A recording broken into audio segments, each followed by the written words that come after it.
आज न त काल रानी पटही के पानी पानी पानी मारा तानी आखे तोहर। आज न त काल रानी पटही के पानी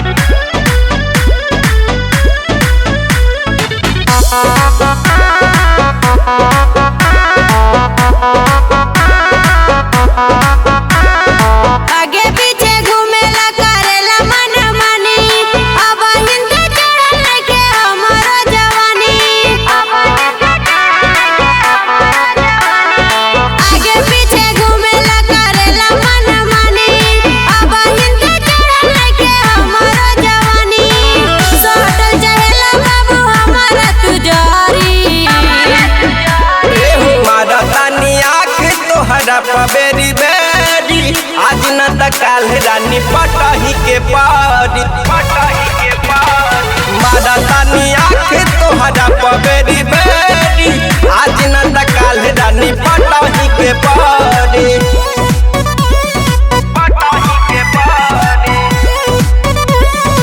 म्यूजिक बाय आर्या शर्मा।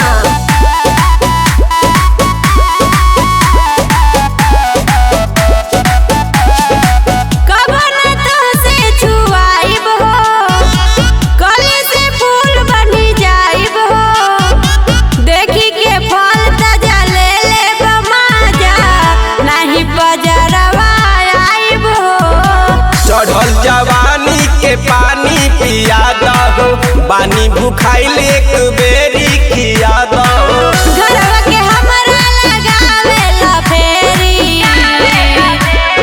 मारा तानी आँख तोहरा पबेरी बेरी।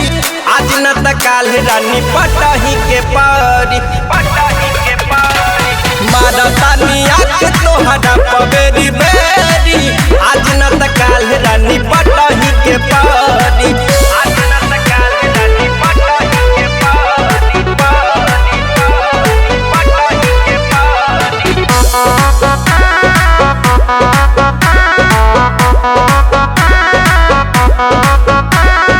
जहिया बना ले बला भर होई न तोहरा से सबर हो।